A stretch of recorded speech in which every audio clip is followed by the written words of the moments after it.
Now that we are learning about human rights issues in addressing disaster, it does mean की जेव्हा आपण एखाद्या डिझास्टरला address करत असतो, डिझास्टर क्युअर करण्यासाठी, प्रिव्हेंट करण्यासाठी किंवा त्याच्या थ्रू त्याच्यात पार होण्यासाठी प्रयत्न करत असतो, तर तेव्हा कसे ह्युमन राईट्समध्ये येतात, मध्ये येतात असं म्हणणं चुकीचं आहे, कारण ह्युमन राईट्स असतातच, पण ते कसे फॉलो केले पाहिजेत आणि त्याच्यावर कसं लक्ष दिलं पाहिजे.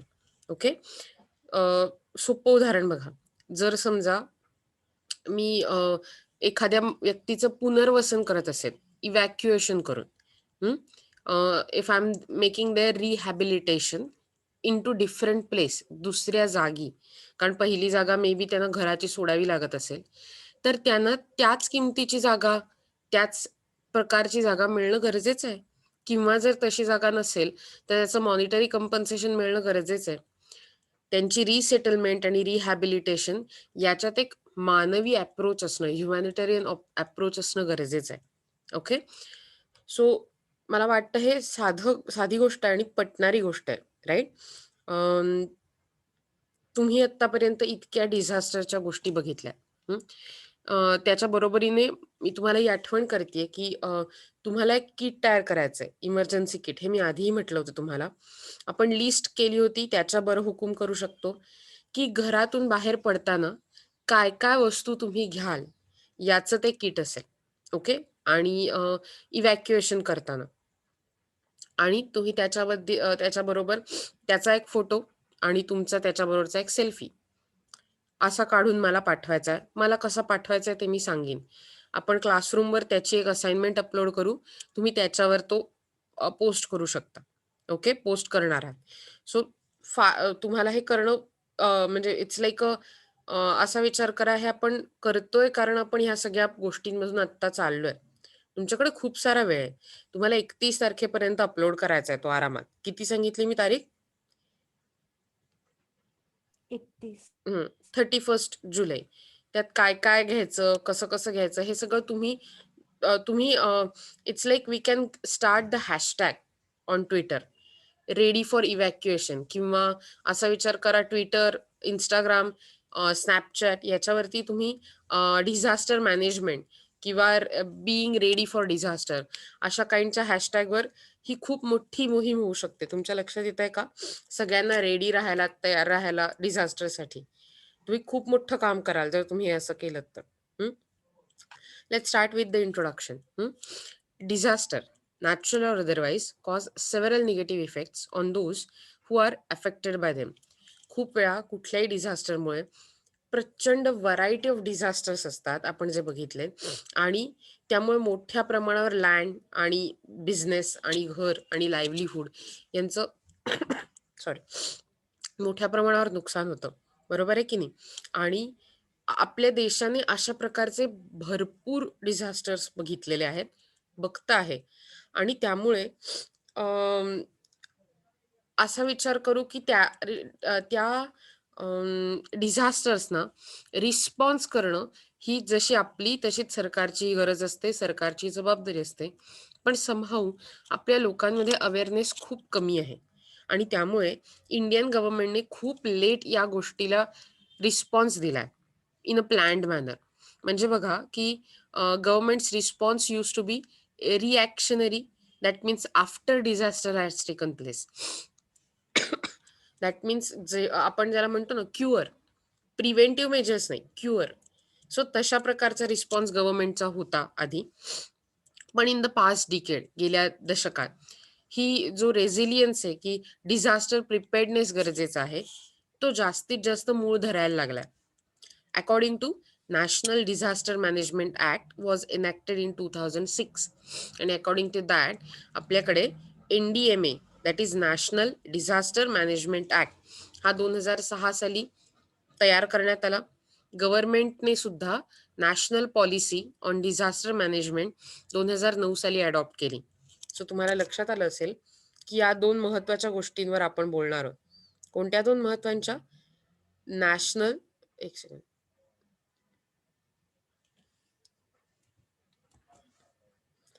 नॅशनल डिझास्टर मॅनेजमेंट ऍक्ट, बरोबर? 2006 आणि national policy on disaster management 2009. सांगा बरं मला कोणत्या 2 गोष्टींवर आपण या धड्यात जास्त फोकस ठेवणार आहोत?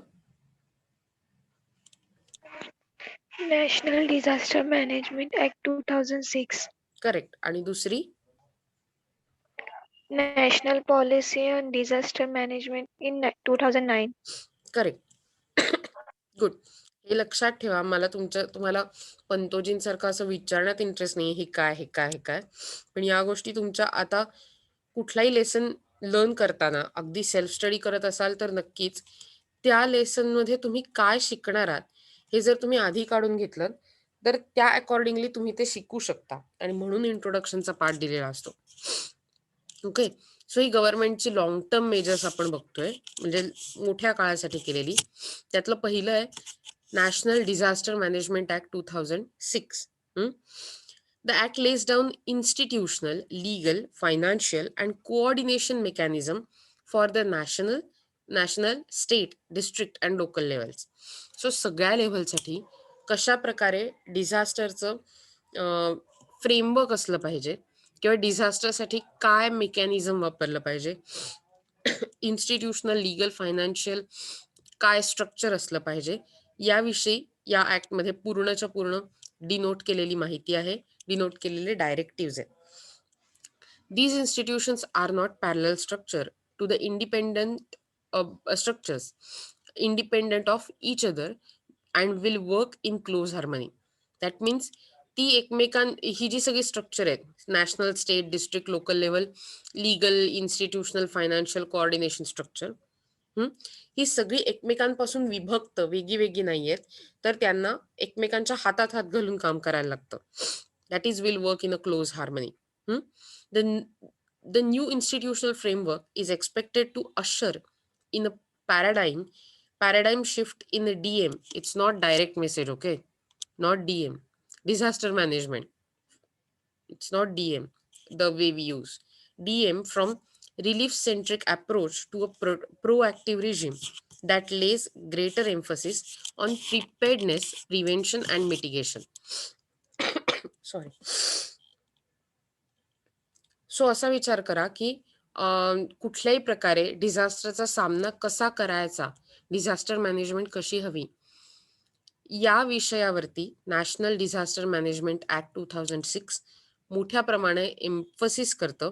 प्रिपेअर्डनेस कसा असावा, डिझास्टर प्रिव्हेन्शन कसं झालं पाहिजे आणि डिझास्टरच्या काळात, डिझास्टर नंतर डिझास्टर मिटिगेशन कसं असलं पाहिजे. Okay. Next one is national disaster management authority. Authority याचा अर्थ कोण त्याचं मुख्य माणूस असतं, ज्याच्याकडे ह्या सगळ्याची जबाबदारी असते. The act empowers the central government to appoint National Disaster Management Authority with the Prime Minister of India as the chairperson and such number of other members not exceeding 9. So 9 पेक्षा जास्त नसलेली अशी एक कमिटी, ज्याचे PM prime minister हे आपले ऑथॉरिटेटिव्ह chairperson आहेत आणि बाकीचे आणखीन 8 मेंबर किंवा आणखीन 9 मेंबर असे मिळून एक कमिटी, ज्याला आपण नॅशनल डिझास्टर मॅनेजमेंट ऑथॉरिटी असं म्हणतो, ही करणं गरजेचं असतं. The national authority has the responsibility to lay down, approve the policies, plans, and guidelines for the disaster management prepared by various departments of Government of India to ensure timely and effective response to the disaster. म्हणजे या कमिटीला योग्य प्रकारच्या policies तयार करणं, त्या इतर department समोर ठेवणं, त्यासाठी त्यांच्याकडनं प्रिपेअर्डनेस आणि इतर काम करवून घेणं आणि त्यांच्यात कोऑर्डिनेशन मेंटेन करणं. कशासाठी? तर डिझास्टरच्या काळात टाइमली म्हणजे अतिशय वेळेवर आणि इफेक्टिव्ह असा रिस्पॉन्स दिला जावा, ह्याच्यासाठी नॅशनल डिझास्टर मॅनेजमेंट ऑथॉरिटी असते. ओके. आतापर्यंत आपण 2 गोष्टी बघितल्या, नॅशनल डिझास्टर मॅनेजमेंट ऍक्ट 2006 आणि National disaster management authority. Okay. आता मी तुमच्या समोर हे जे ओपन करते ते नॅशनल एक्झिक्युटिव्ह कमिटी. तुम्हाला दिसतंय हे नीट? National executive committee.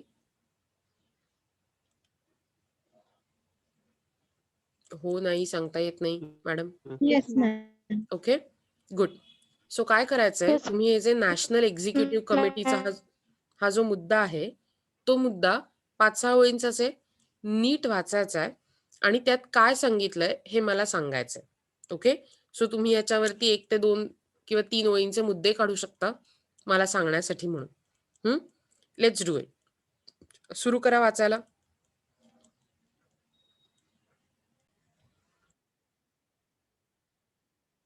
Now that you have read it, tell me, what do you think or what do you get after reading about National Executive Committee? तुम्हाला काय लक्षात आलं? सांगा बरं. हात वर करा जरा. कोणी कोणी वाचलंय त्यांनी.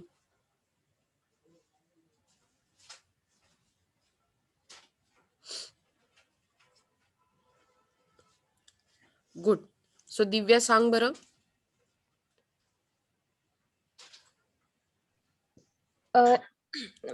नॅशनल एक्झिक्युटिव्ह कमिटी म्हणजे असे त्यातले मेंबर की ज्यांना डिझास्टर मॅनेजमेंट केलेलं आहे किंवा त्याचा एक अनुभव आहे, त्यांची अशी एक ती कमिटी असते स्टेट किंवा डिस्ट्रिक्ट लेव्हलवर. आणि खूप मोठा मुद्दा नाहीये, बरोबर आहे. आपल्याला काय माहितीये की ही जी ॲडवायझरी कमिटी आहे तिला नॅशनल एक्झिक्युटिव्ह कमिटी म्हणतात, बरोबर. आणि मुख्य गोष्ट म्हणजे डिझास्टर मॅनेजमेंट करण्यासाठी प्रॅक्टिकल एक्सपिरियन्स असलेल्या लोकांची ही कमिटी नॅशनल, स्टेट आणि डिस्ट्रिक्ट लेवलवर केली जाते. यात म्हणजे काय कमिटीचं काम असतं जे अतिशय महत्वाचं आहे. दिव्या, तू खूप चांगल्या प्रकारे सांगितलंस याच्या आधी.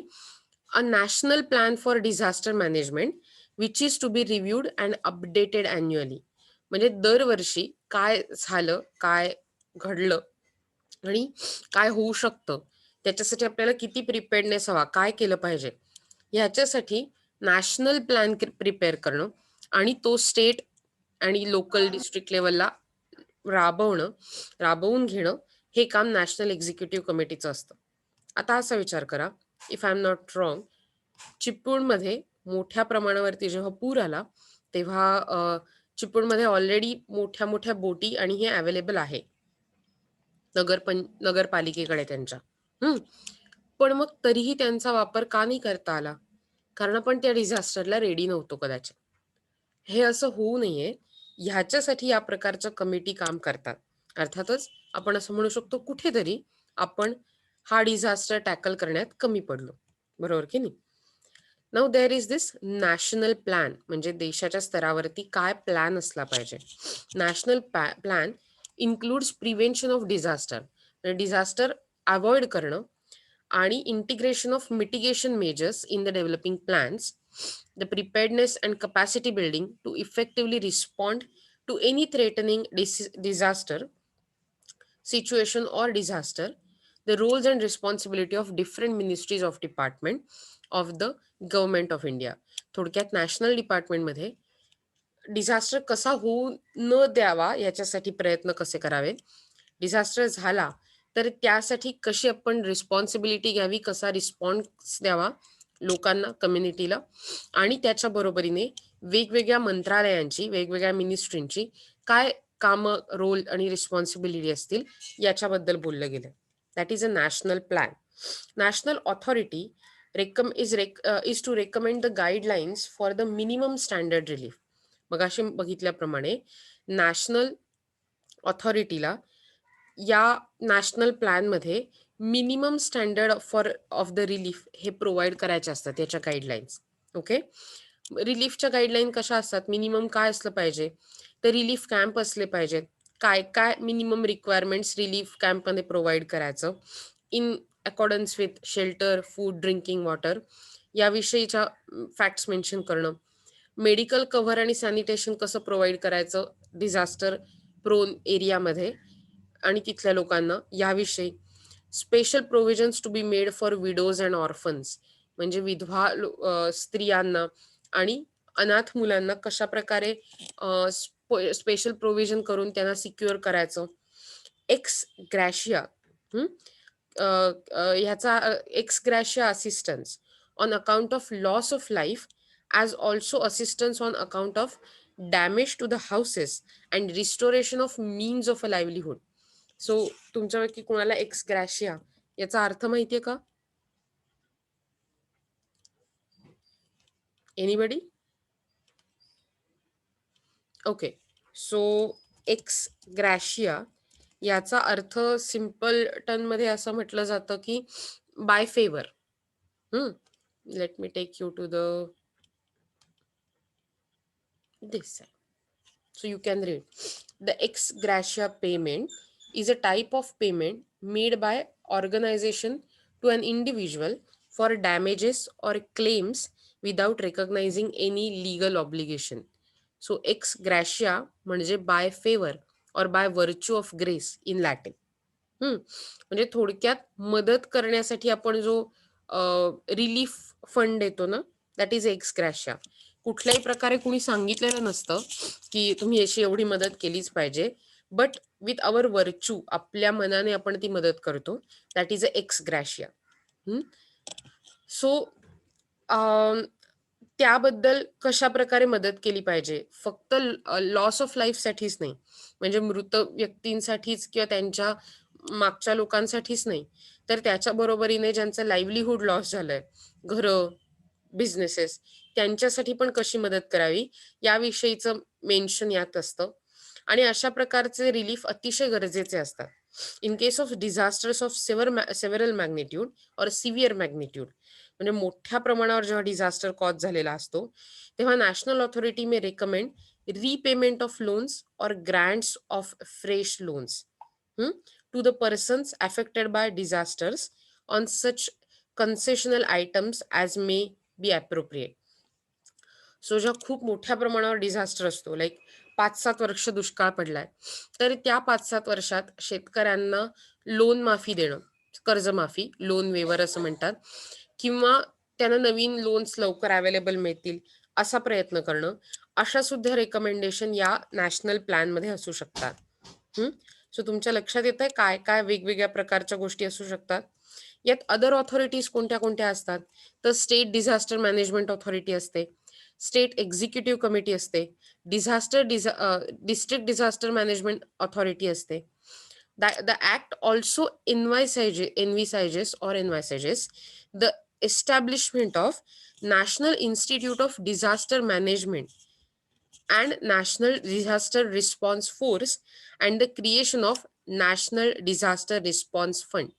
म्हणजे या प्रकारची एस्टॅब्लिशमेंट एका संस्थेची, National Institute of Disaster Management आणि National Disaster Response Force, so ज्याला आपण एनडीआरएफ असं इतकी दिवस म्हणतोय ना, so that is national Disaster Response Force आणि नॅशनल डिझास्टर रिस्पॉन्स फंड, या गोष्टींचा वापर करून डिझास्टरला फाईट करण्यासाठी प्रयत्न केले जाऊ शकतात. अर्थातच या सगळ्याच्या सगळ्या गोष्टी नॅशनल डिझास्टर मॅनेजमेंट ऍक्ट 2006 मध्ये दिल्या. सो जेव्हाही कधी तुम्ही नॅशनल डिझास्टर मॅनेजमेंट ऍक्ट 2006 बद्दल नोट्स काढाल, त्याच्याविषयी उत्तर लिहाल, या सगळ्या गोष्टी त्यात इन्क्लूड केल्या गेल्या पाहिजेत. तुमच्या लक्षात येत आहे? So this is like the answer to explain briefly national disaster management act 2006. राहील लक्षात तुमच्या नक्की हे? Yes, ma'am. पुढे जायचं? Yes, ma'am. ओके, थोडस पुढे जाऊया याच्या. Okay, national policy of Disaster management 2009. In the light of the provisions of Act, central government adopted the national policy on disaster management in 2009. केंद्र सरकारने national policy on disaster management 2009 साली adopt केली, म्हणजे त्यांनी ती ऍक्सेप्ट केली. Objective काय आहे त्या पॉलिसीची? Promoting a culture of prevention, preparedness and resilience at the levels through knowledge, innovation and education. So लोकांमध्ये नॉलेज, इनोव्हेशन, एज्युकेशन याचा मोठ्या प्रमाणावरती अवेअरनेस क्रिएट करून डिझास्टर्स बद्दल आपण प्रिव्हेंटिव्ह कसे राहू शकू, प्रिपेअर्ड कसे राहू शकू आणि डिझास्टरच्या काळात रेझिलियंट कसे राहू शकू, याविषयी स्टेट, डिस्ट्रिक्ट आणि नॅशनल लेव्हलवरती अवेअरनेस क्रिएट करणं हे पहिलं त्यांचं काय म्हणू आपण ऑब्जेक्टिव्ह आहे. असा विचार करा मित्रांनो आणि मैत्रिणींनो, की पुराच्या काळात आपल्याला आपली घरं सोडायला लागणार आहे. म्हटल्यावरती कितीतरी लोक घर न सोडता आणि स्वतःचं लाईफ सिक्युअर न करता घराच्या रक्षणासाठी घरी राहतात. मला सांगा हे चूक आहे की बरोबर आहे? किती लोकांना असं वाटतंय की ते घरात राहतात हे बरोबर असावं, म्हणजे मला पटतंय त्यांच्या आयुष्यभराची कमाई आहे. सो ज्यांना बरोबर वाटतंय त्यांनी जरा हात वर करा बरं, मला सांगा.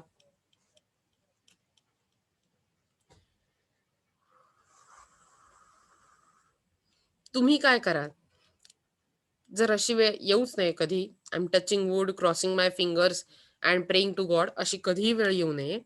पण अशी जर वेळ आली तर तुम्ही घर सोडाल की नाही सोडाल? आणि जे सोडाल असे असतील त्यांनी हात वर करा बरं जरा, की हो वेळ पडली तर आम्हाला घर सोडावं लागेल.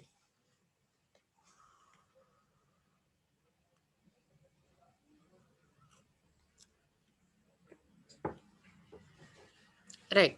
So you will try to leave the house. Is it? मला तुमचे हात बघून तरी असं वाटतंय की तुम्ही सकाळ सकाळचे झोपलेले नाही आहात आणि योग्य प्रकारे निदान थोडंसं ऐकून रिस्पॉन्स देताय.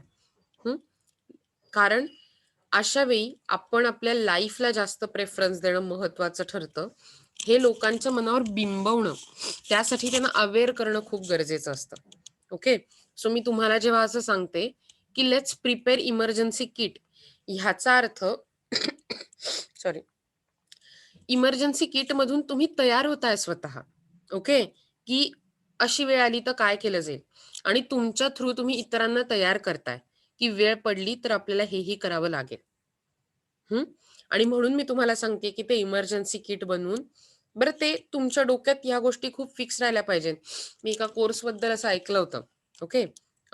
एक मला माहिती आपण थोडेसे हेलकावतोय आपल्या विषयापासून, पण तरी काय ऐकलं होतं मी या कोर्स बद्दल, की ते ना तुम्हाला इमॅजिन करायला सांगतात वर्स्ट कंडिशन, आणि त्यातून लोक जे पॅनिक होतात, लोकांना हार्टबीट वाढतात, त्यांना आणखीन काहीतरी डिप्रेशन किंवा पॅनिक अटॅक्स वगैरे येतात, तर ते थोपवण्यासाठी म्हणून अशा सिच्युएशन, अगदी छोटी सिच्युएशन आहे.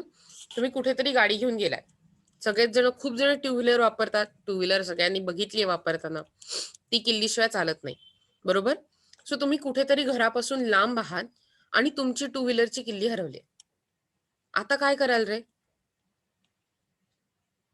घरापासून साधारण 8 ते 15 किलोमीटरवर आहात तुम्ही, काय कराल?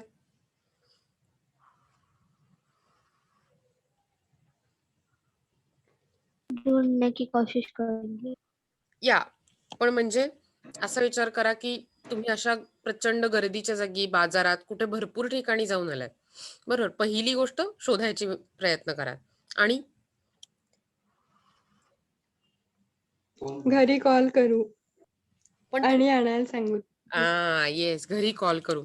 आणि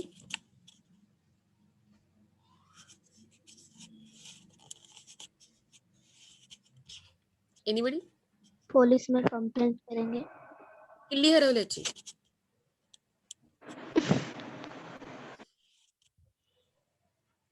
येस आदित्य, मी बघते तू ओपन करतोयस, काय बरं?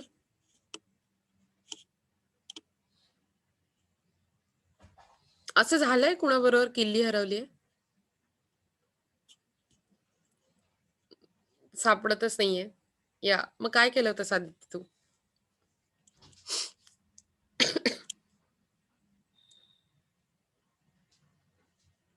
गाडीचं स्टार्टर. इंटरेस्टिंग.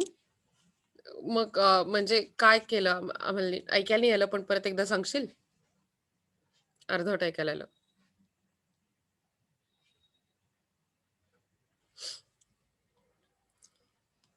असा विचार करा की आपण प्रचंड पॅनिक होऊ पहिली गोष्ट, आणि तू म्हणतेस तसं दिव्या की घरी फोन करून मला आणायला, ही गोष्ट खूप सोपी आहेच, पण खूपदा असं होतं इट्स नॉट पॉसिबल इन अ वे.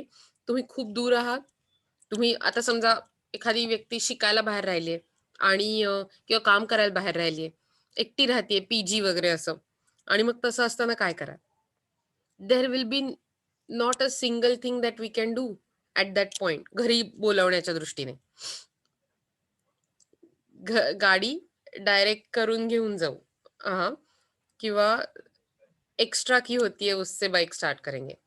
असं. Yes, correct. म्हणजेच तुम्ही जर याचा विचार आधी करून ठेवला असेल, तर मे बी तुम्ही एक एक्स्ट्रा की तयार करून तुमच्या पर्समध्ये, सॅकमध्ये, पाकिटमध्ये कायम ठेवून द्याल. अशी वेळ आली तर. जेव्हा तुम्हाला खूप सारी टू व्हीलर वापरायला लागते तेव्हा. ओके. किंवा तुम्ही फोर व्हीलरमध्ये जाताय. खूपदा असं होतं, तुम्ही बघितलं असेल तर, की तुम्ही ड्रायव्हर बाहेर पडतो किंवा अगदी कोणीही ड्राईव्ह तुम्ही करताय, तुमचे आई-बाबा करतायत, कोणी गडबडीत बाहेर पडलेला असतो. आणि आजकाल ऑटो लॉक होण्याची सिस्टीम असते गाडीला. किल्ली आत राहिली, माणूस बाहेर पडला, गाडी लॉक झाली. काय कराल? म्हणजे त्यावेळी आपल्याकडे दुसरी किल्ली असणं. पण हे कधी शक्य आहे? जर अशा प्रकारचा डिझास्टर मी आधीच डोक्यात विचार करून ठेवला तर, की असं झालं तर मी काय करीन? जर समजा भूकंप झाला तर मी काय करीन? तर मी बाहेर पडीन का? माझ्या आसपास खूप झाडं आहेत का? मी मैदानात जाऊ शकेन का? एवढं सोपं आहे का ते? जर तसं नसेल तर मी दाराच्या फ्रेममध्ये टेबलाखाली उभं राहीन का? मग टेबल काचेचा असेल तर उपयोग होईल का? नाही. ह्या सगळ्या गोष्टीचा आपण आधीच विचार करून ठेवला तर त्याचा खूप उपयोग होतो. Okay. The next one is encouraging mitigation measures based on technology, traditional wisdom and environmental sustainability. म्हणजे वेगवेगळ्या प्रकारे एन्व्हायरमेंटल सस्टेनेबिलिटी वाढवणारं मिटिगेशन मेजर म्हणजे डिझास्टर मॅनेजमेंट ह्याची मेजर्स लक्षात घेऊ. Mainstream disaster management into the developmental planning process. म्हणजे जेव्हा कुठल्याही प्रकारे नवी डेव्हलपमेंट होत असेल तेव्हा डिझास्टर मॅनेजमेंटच्या सगळ्या गोष्टी लाईक फायर अलार्म, त्याच्यानंतर वेगवेगळ्या प्रकारे फायर एक्झिट्स असतात, म्हणजे वेगळे जिने बिल्डिंगला कारण लिफ्ट वापरायची नसते समजा आग लागली किंवा भूकंप होतोय अशा वेळी, तर त्याच्यासाठी फायर एक्झिट्स म्हणजे गर्दी गडबड होणार नाही नॉर्मल जिन्यांवरती. ह्या सगळ्या गोष्टी लक्षात घेणं गरजेचं असतं. Okay. Establishing institutional and techno-legal framework to create an enabling regulatory environment and a compliance regime म्हणजे योग्य प्रकारे टेक्नॉलॉजी बेस्ड असलेलं फ्रेमवर्क तयार करणं डिझास्टरचं रेग्युलेशन करण्यासाठी. Ensuring efficient mechanism of identification, assessment and monitoring the disaster risk. या disaster पासून आपल्याला काय धोका होऊ शकतो हे शोधण्याचं, चेक करण्याचं आणि मॉनिटर करण्याची मेकॅनिझम आपण तयार करणं गरजेचं आहे. जी ह्याची ऑब्व्हियसली ऑब्जेक्टिव्ह आहेत आपण बघितलं त्याप्रमाणे या पॉलिसीच्या नुसार. डेव्हलपिंग कंटेम्पररी फोरकास्टिंग आणि अर्ली वॉर्निंग सिस्टीम. मग अशीच म्हटलं तुम्हाला मी कालच्या व्हिडिओमध्ये सांगितलं होतं की वॉर्निंग अतिशय गरजेचं असतं आणि ते योग्य प्रकारे मिळणं खूप गरजेचं असतं. याविषयीच्या गोष्टी आपण सध्याच्या काळात बऱ्याच ऐकतोय. Ensuring efficient response and relief with the caring approach towards the needs of vulnerable sections of the society. आपण जे आधीही बघितलेत असे वल्नरेबल सेक्शन्स ऑफ सोसायटी, तर त्यांच्या दृष्टीने जास्तीत जास्त हेल्पफुल होईल अशा प्रकारचा केअरिंग अप्रोच कसा असेल हेही बघून ठेवणं आणि त्याप्रमाणे ऍक्ट करणं गरजेचं असतं.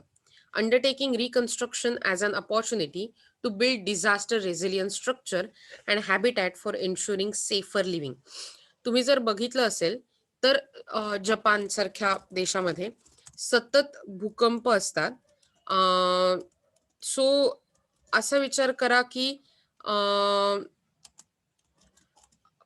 त्यांनी घरं बांधताना अशा प्रकारची बांधली आहेत की ती खूप मोठा जरी अर्थक्वेक झाला, भूकंप झाला तरी ती खूप मोठ्या प्रमाणावर हलत नाही. ती किंवा असं म्हणू ती हलतात पण पडत नाही, फुटत नाही. मी प्रयत्न करते की आपल्याला कुठे त्याच्याविषयी काही माहिती किंवा हे मिळेल का. सो इट इज लाईक असं एक आर्टिकल आहे, creating earthquake resilient buildings. So हे जॅपनीज आर्टिकल आहे, टोकियोतूनच आलेलं, टेनचं. सो अकॉर्डिंग टू दॅट आपण असं बघू शकतो की अर्थक्वेक प्रूफ सिटी कशी दिसू शकेल. आपण जर वेळ मिळाला तर उद्याला किंवा पुढच्या काही लेसन्समध्ये त्याच्यावरती लक्ष घेऊ. पण प्लीज अदरवाईज तुम्ही गुगलवर सर्च करून बघूच शकता. आणि हे करण्यासाठी एक प्रोडक्टिव्ह आणि प्रोएक्टिव्ह पार्टनरशिप क्रिएट करणं हेही गरजेचंच असतं. आपल्याकडे 6 मिनिटं उरली आहेत. तुम्ही तुमचं नाव, नंबर आणि हे टाकू शकता आणि प्लीज YouTubeच्या त्या व्हिडिओ खाली कमेंट बॉक्समध्ये पण तुमचं नाव, नंबर टाका सो दॅट आपल्याला दोन्हीकडून अटेंडन्सची इन्श्युरिटी होईल. हं?